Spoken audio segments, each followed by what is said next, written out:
Hey y'all. As y'all see, I'm responding to the last scene of the big scene of the night, supposedly. My name is Tasha C. If you're new, oh, thank you. All the love, support. Let's hug everybody. Like I said, thank you all the love, support, everybody. Thank you, thank you, thank you. Y'all, like I said. And tonight, I will be recapping, I think, what is this? Wait a minute, this is episode, what, 10 of that? Something. I know we about 1 or 2 episodes away from the series finale. I think it is next week, but they didn't really say. Okay, y'all. Like I said, I'm reviewing Love and Hip Hop New York, season 4. This episode, I don't be checking like the titles or anything, but this we focus on commitment, jealousy, and just relationships, period. Whether it be friends, jealousy, commitment, and anger in between. And, just anything. So, y'all, like I said, I'm doing random and welcome be profanity. Now, let's get this started off the way. One of the first scenes is we got Tahiri, and she's going to Rashida, also known to Cam Sam's half-sister. Oh! Instead of, follow nose, we are following that goddamn hair color of hers, okay? So, Terry and her lean on me ass. Let's be for real, y'all. I mean, you get tired and stuff. It's so damn big, you just lean on it like this. I mean, it's not wrong. I'm just saying, it just do this. You get tired, just like I said, she can go and come out with exercise tape too and stuff, like I said, that it has mind of its own. But what I'm saying is that one of the scenes she goes to see Rashida, also knows Toucan, Sam's sister, and she, is coming there, and she's been busy, and she's up there to see about doing the bride, how she's supposed to be part of Rashida's wedding. Bless that man who's brave enough to marry her. But anyway, she was talking about just following up everything. She's talking with Joe, and she's saying about, she still don't know for sure if she's going to go back with her and Joe, or in between one of them times again. And she says one minute he seems lovable, next minute he's tweeting, ash eyes, dittish eyes, cootish eyes, to everybody, any female that he's messing with at the moment. And then Rashida, decides to sit here and to bring about, well, how can you talk about him posting having pictures and you're sitting here? Now, wait a minute, Tahiri has been doing the urban model thing for a couple of years. I don't know if she's still doing that. But it makes it seem like for her to bring up that Tahiri, and that's what she's doing, she showed a little ass, get some cash, not the stripping thing type of thing, but she has been doing, revealing a lot of her body in a lot of, some of the popular photos that she's been known for, okay? But Rashida seemed a little bit jealous. This isn't stem from nowhere. Rashida has proven that she is a jealous bird. No pun intended. So, I think if y'all put in the comments below that she originally was in when Basketball Wives first premiered, even I think first 70 episodes, the original the series premiere when it first began. And wasn't she the heifer at the table soon as Jennifer sat down and was talking about, you're so fake, everyone's party, you're so fake, or whatever, just starting out of nowhere. Then, last season, I didn't watch, by then I stopped watching the remaining of that season. But I remember looking at some of the YouTubers like Ashley Miller, Bonnie Boo, and stuff like that. And they were mentioning about her, talking about bringing the Mercedes thing up and confronting Yandy over it. Yandy wasn't the one who said anything, and she's confronting her. Now, here's an opportunity to get her shoes, since she's a shoe consultant, off the market, which I heard she do be getting awards and stuff like that, whatever, besides slashing people in the face, which that's a legendary. But she's sitting up here coming at her. It just seems like this didn't happen out of nowhere. She's been sometimes taking, like I said, it just seemed like her behavior, even the reunion, how she sat there and said, well, Yandy, how he is small. But I think the reason why she is small, he's the smallest piece of the penis I ever had, blah, blah, blah, blah. And like I said, some, do say that just because it's a way of attacking man's man or whatever. And, Yanni, I think, was just so shocked about her saying that. That's why she didn't say anything. And then, when Randy is about her checks, she didn't decide to take it there, to that point. But so Rashida all of a sudden talking about her and her, her being the way it is. She ain't got nobody. You're selfish. You ain't got nobody. Blah blah blah. So everybody wants you. Well, you wanted them to do that anyway because once she realized like, wait a minute, you're coming down at me or whatever. She decides to leave. And Rashida, like I said, even with Rashida was where she told me, I expect you to help me, but Tahiri was saying, why you just didn't call me about if you needed something, okay? I'm just saying we don't know what's going on behind the scenes, but I do know previously Rashida is known to be, that's why, wasn't she originally one of the members on the show last season? That's why she only had 2 seconds out this whole season, because she's down there, as far as when it comes to this reality show, irrelevant in terms of this, that she couldn't even really technically stay on the show anymore, almost. And here she got leggings that show a lot of flesh and stuff like that, her own stuff, but just for her to be coming at Tahiri and also talk about something that it ain't like she just started doing stuff. It's just in terms of friend. It's a difference of coming to somebody with criticism, but the way she tried to come at her, these are some of her feelings, how she felt about her anyway. Maybe she might have been jealous. I've been jealous too. I look at you and Toucan Sam's sister. Okay, I know I shouldn't probably talking to a certain extent, but what I'm saying is that the way she came at her was not, personally to me, she didn't come to her as like, okay, I'm mad and you're my friend or, my sister, like, or anything like that. She came at her to a certain point, like, this is how she felt. Who knows how many times that she has said stuff. And it's here he just came out. We don't know the whole thing, so that's why I'm really not going in on either. Well, I mean, I am someone going on Rashida. But to Kiri's side, I could, to a certain point, I could understand why she was kind of somewhat getting fed up. But, this is the same thing Lexi was saying, like she didn't feel like she was there. So like I said, it's just one of those things. We're just going to go to the next scene because we don't know really the story behind that. But I just know from Rashida making with last season and being on another show possibly, and then knowing how she liked to slice and dice, her behavior ain't too nice. Okay, so let's get off there. Let's get with this scene. Well, we have Tara and she's going out. She meets K. Michelle and Yandy at this wig shop, and they want to give her this makeover. The only makeover they seem to have got her is make sure she got this blonde wig, and then she's talking about she's going to date the twins. She wanted somebody to go with her. That fast forward, she's trying to get over Peter Pigpen, and she sat there and fast forward, they heard K. Michelle, and they're just doing like her K. Michelle. I don't know, did K. Michelle ask Tara's date? I mean, I know, side note, I don't believe I don't want to hear this, but they're not too bad, I'll take the one either or on the left or the right. That's what I thought about. Okay, never mind. Next story. So, anyways, you can't go bad either one unless you got a bad person. I'm just honest. Physical. Okay, never mind. So, what I'm saying is that did K. Michelle ask the one that Tara was dating take his shirt off? The identical twins, even though that different outfits on. I didn't pay attention to who was who.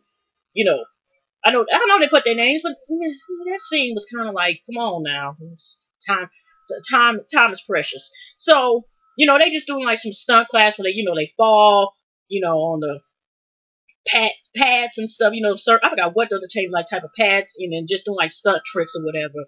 And she ends up, as soon as in the day the guy that Tara's with, because her and K. Michelle, nothing to do besides him giving flowers, they seem to have no chemistry and stuff like that, even though she wants to know it's all she, but I don't know if that was the guy Tara with or was it her date. And, they ended up, her and Tara, the guy, he was like, it was a birthday and just kissed her, and she seemed a little bit like she was happy about it. She didn't seem like, stop it, no, or anything. So they did go later on. We see them go today to this rich event, which we'll see later on. Well, there's a fast forward because it really wasn't too much added, whatever.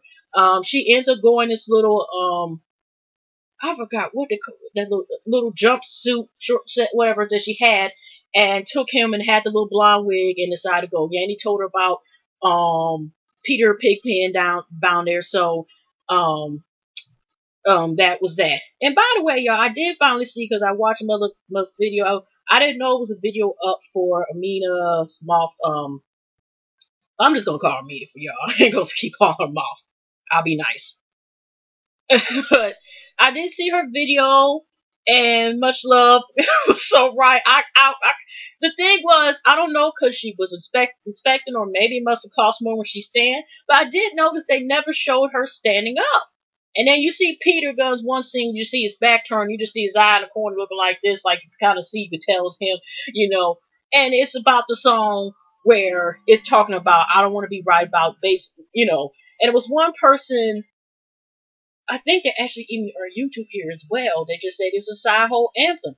But that could be taken in context because the song is about being with somebody you ain't personal business to be dealing with.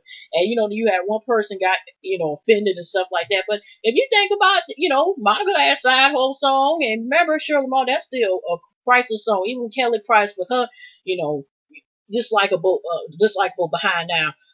That song is a classic as of late. I'm sorry. I mean, and that's about having an affair with a married man, but that's the Shirley Moore saying her, even Kelly Price just sang. They sang. Oh, they sang their vocal, the whole, just everything, just vocal, everything, just larynx, everything, vocal cords, just all just came out. That's how much they sang. They sang it out to the core.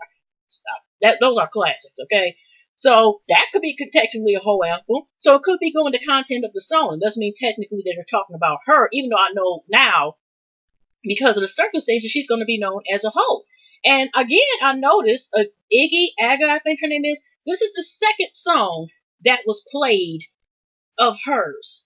Like I said, Amina, as far as I'm concerned, we just hear about the pregnancy. They said in the video, like, it was supposed to be some album, or I don't know, it was supposed to be like an LP or something, but I never heard of it. The last thing we're hearing about the possibility she was deported temporarily, and she's supposedly pregnant, and that's it. But it's like, girl, what about your music? It's just saying this is not bad. It sounds okay. The song sounds like it sounds better like it was when it was Good Tuesday. I'm not going to discredit her despite the shenanigans going on. Like the sister one even told her, like, she has done this a couple times. I mean, that's from her own mom or sister's mouth. So, but what I'm saying is, I'm still seeing the same pattern. Is it seemed like she was put on here more so to be a good storyline, whether this is somewhat scripted or not, as opposed to her talent, because it's kind of like, you know, there's not even one song that's been featured of hers on here. I mean, even if you think about Natalie made a fool of you know, whether it's scripted or not, but she portrayed herself in this angry ass woman trying to be thirsty come on the show, and I, by accident, found out she had a mixtape. You know, it wasn't like you found about the blogs or anything about this. It wasn't really promoted. Okay. And I mean, she did interview with DJ Blast, but you know, even Oriel, I think, had a couple more interviews as opposed to her. But I'm just saying is, you know, it was kind of like people were directly talking to her top internet. You know what I mean? When they had video, when I leave the DJ Blast, she was just kind of like just talking, Karen. You know how to ask questions on the side. Y'all seen the videos, and that was it. But it just seems like overall, now at least to a certain point, didn't get all probably what she was going to get. We'll see, but like I said, her whole, as many people she worked with, I'm like, maybe it's for a studio album, but there was nobody featured on her mixtape. I know I did a little rant, I'm just saying this, I'm just seeing the pattern is, it's like these characters are really put on for the entertainment purposes, and we're not talking about the music, y'all. We talk about other purposes. So, anyways, now we got Rich Dollars and Peter Pigpen ends up meeting more. But like I said, I think Tara ends up. They never said like her. In the end, Tara and her date. We don't know what's the outcome with them. And it was Peter Pigpen just left him alone, and he, you know, didn't say anything, nothing like that. So that kind of just let it fade there because that wasn't the main market. Okay, like I said, you got Peter Pigpen and Rich meet. But before that, Rich, of course, I think has decided to make this modeling company talk to Yanni about it. And it was based on, he's not going to lie, that Erica was inspired or the one got a hook in the modeling game. So, of course, the fact is, you know, like I said, Erica is doing this thing where some people do like, and she's kind of, it's amazing. You know, I can see why Rich and Pig being our friends is compared to like they want, you know, yeah, you know, because it had like this, the slow command thing is a little bit screwed up, okay? But at the same time, you know, is it just me or does Peter Pigpen and somewhat Erica have the same mentality right about now as far as relationships? That's what I meant to say. Sorry, y'all. And what I meant is that Erica has a rebound person. And that's sin, okay, according to the show. Okay, we're just saying that. I know they had an interview, but I don't watch that shit. So, and she wants to be with Rich and all these subliminal signs and blah blah blah blah. But she wants Rich obviously to commit to her, but she got somebody else. So why should why should anybody care about you on a commitment, but you're supposed to keep this from the side? You always keep bringing up because she cares more about me. Y'all realize she knows she never says that she actually cares about Sid. It's only like I'm only gonna like this person or love this person only because they love me, not because I feel the same way. You see what I'm saying? But she only keeps bringing about how Rich needs to do this, but you never meant to say you genuinely, really, actually like Sid as much as you do Rich. You seem to be going hard for this Rich stuff and have all this jealousy and animosity. So yeah, Rich ends up with fast forward. He's got this new model comes in. You can tell they flirt, blah blah blah. He's about to get in literally, and he goes see his mom, of course, and his mom is saying like, well, keep a business wise, because again, she still say, yeah, you can work for as a professional. Maybe in the future, y'all can get it in. But he's like, I'm a creep, blah blah. She was just saying like, keep your thing in your pants. You work for his business wise. Keep your business and your pleasure separate. So yeah, so his mom Jewel had made a temporary guest appearance again, and so he's all flirting with this new chick. I think her name is Jessie or something like that. So he has his fast forward. He meets with Peter Pigpen at the cigar shop, and Peter Pigpen decides to meet with him because he realized that's his best, that's one of his good friends. He shouldn't have argued about Erica. That is cold, y'all. For I realize Rich do be helping me out sometimes, getting me gigs and stuff like that, and maybe I can still have a chance with Erica. With Amina somehow. As far as getting her some type of promotion or something, even if I can't direct with Nandy. And I realized, I need some bread, okay, because I got about 8 kids and stuff, and probably 5 more on the way.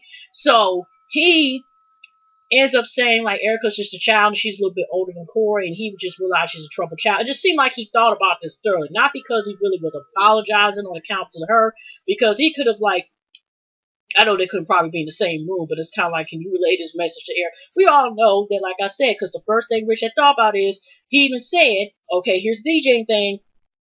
You can get some bread, and do this DJing thing. But he even asked, was Andy going to be there? And he know the possibility that Tara could be there and stuff. But, Rich is just like, do your job, stay DJing, and keep it as that.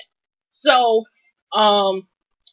we end up fast forwarding, like I said, you got Joel Button. He's ready to propose. He gets back. He talks with Lexi. Meets her somewhere, some bar or something, and some lounge area. And he's telling her flat out he wants to be married with her. And Lexi's like, okay, whatever. Are you really sure? One of them type of things. I want to make sure you don't hurt her. Y'all been going back and forth for doing this long. Don't be ready to do this if you're not ready to do this. Same thing as the father said. So next, another scene with Lexi. He asked her to come over the house, and he got some, jeweler. And they're looking at rings that you give, and he's even Lexi's saying like, you better be sure, and he's asking her, he basically wants her, even though not to say anything, he still wants to be on her good side, and so he knows Lexi and him used to have a very turbulent relationship, so he definitely wants to keep that good side on there. And I'll see last scene last. So fast forward at this modeling party. Of course, Rich has already slipped his dollars or whatever, and made a deposit into Jesse's, okay, and security box. And because you could tell how the way they work with each other, he already said for Erica was invited to the party, but she seen on Instagram and came there. I don't know, you had to have a list or anything. I think everybody was just able to come in. So of course she turns in there because she feels like, oh, this is one. But yeah, he did get a female that was singing to her clone. But for you to be claiming like you were going to go after sin and stuff like that, she still is jealous. And like I said, she should have took time to herself instead of putting somebody else into the situation and possibly breaking her heart. And since this is her first girl relationship, on top of that, I'm just saying, it's just like, girl, you just as messed up as him as part of relationship. Y'all both were technically, either he should be bachelor, you should be bachelorette, whatever, and just call it a day. And if y'all meant to be together, y'all definitely need a lot of time in y'all, as far as growth, but away from each other, the way this is going. So she goes there, of course, she's saying stuff, the girls letting her in the record, like, oh, well, he's so silent, blah, blah, blah, they just give us a little message, but he's quiet, he's all right now, he's all right now, he just here, well, I just was checking here and checking, because he doesn't act that way towards me, and blah, blah, just a bunch of stuff like that. And then it's of course when, They're throwing shots at each other. Erica walks away. And she calls her bitch, under her breath. And she's like, fuck you. I forgot who said fuck you, bitch. And then all of a sudden, Rich goes over there to talk to her. Because Karen had to keep in mind over again, oh, that's a Kmart model, blah, blah, blah, blah. But the big, DJ even called you a bird, actually, on last year. Maybe they had an affair with you. Well, I'm just saying that's exactly what he was saying, his own words. But I'm just saying is here she's so quick to tell somebody else. But at the same time, it's like you're only doing that. Even the girl wasn't trying to try to do this back for debate for it, or was ready to fight, whatever the hell she called herself doing to Erica. Erica would still came at her anyway because she still has not got over Rich. And instead of not getting over Rich, she now has to get a rebound and then subliminally tell a message and thinking Rich is supposed to commit, but you sitting here with somebody else. Even if you want to say I'm ready to dump him as soon as I see you, it's still like you did. Whatever, girl. So, of course, she's talking to Rich, and of course, she's sitting here. Because Erica feels like this company is invisible. But how the heck do you know that? Well, would y'all co-sign that he may be your manager, but he ain't supposed to tell you everything anyway, since y'all supposedly not, that cool friend, whatever the case is. He doesn't have to tell you about all the programs, because that could have been associated, affiliated with Yandy, probably could know about it, since that's actually one of his business partners now. So, like I said, she's just talking all this stuff in the confessional because that's how angry she is about seeing Rich has, moved on and had another chick, even though he's supposed to accept that you got somebody else. So, anyways, she sat here going back, blah, blah, blah, and the girl comes over there, and again, they just bitch was used over 50 times in this episode. I think. If they had a timer. Okay? So, of course, Erica obviously had learned from Evelyn and some other people that do this on a regular. Also, Tahiri had did this as well. But, she was, I think, hit the side of Rocky's face thing. It is a known weapon, is the glass. I'm just saying. So, I think Rich was somewhat in between them, whatever, but she was able to throw the water, try to throw the grass at the girl. And, of course, here's Erica. It's cool. Girls like, it was really enough time where Erica really couldn't get to her.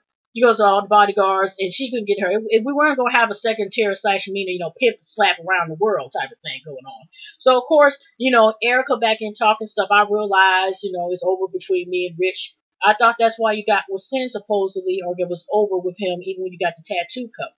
Y'all notice, too, that they promoted Love and Hip Hop on Black Ink, but you never seen nobody from Black Ink over there? Yeah, I'm just saying. So we got there. Then Rich talks with Yandy, realized he does have feelings for her, and he's going to try it out.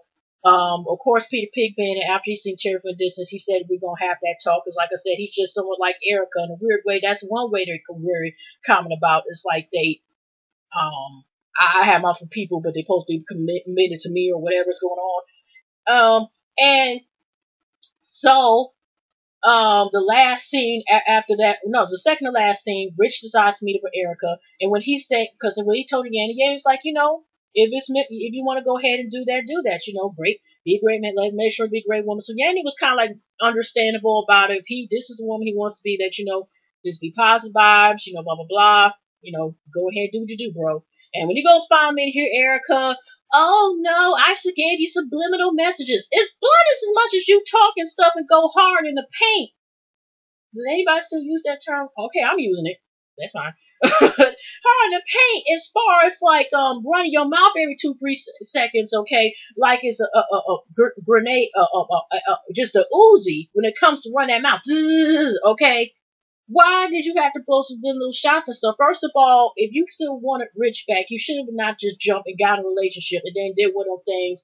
Because she bluntly said, I only got with a girl, or started going back to a girl, whatever. Because, she has, she's been with me before. But it's just saying, I jumped and went with a girl just because you made me go to women type of thing. Well, but I'm just saying, using anybody for a rebound, whatever, is not right, or it's turbulent. Not saying not right. Well, I'm just saying, usually 9 times out of 10, the ball bounces back and it goes out of bounds. So, so what I'm saying is that She's decided all of a sudden, oh, I don't want to be, they do this obviously back and forth. Supposedly in this episode, now she don't want Rich. Rich and them like, okay, I'll see you next morning for some business thing. Whenever she watched out, she's crying. But a scene in the previews, he's like, he was attacking her with kisses. He checks the heck out of her, says, I'll lend it to you, send it back books, because he wanted, to talk about, I don't know, it just looked like, it is a season now, because how they ended it, I don't know. So, the last scene is to Joe Button is setting up. We got all the special film and video stuff going on. Lexi has invited Terry. Terry's walking. This is how you know it was kind of staged for this reason. Now she was supposed to meet Lexi somewhere, right? The only thing I was confused about is, was why was she just walking somewhere still by herself? The rest of the family's on the side hidden, but if she's meeting Lexi, she just walking to stand by. So I'm thinking, like, how long has she been sitting out there? Because they just made it slow, like she just was waiting for her. Lexi has not shown up yet. And coincidence, Joe calls her. She decides to pick up. Okay. And here we got this. Looks like this was an entry to get a some money or scholarship. For, I mean, it was good. Look, it was a cute clip because she looked up on one of on the boards. I think I was it at Times Square or something, and then you got everybody with the signs.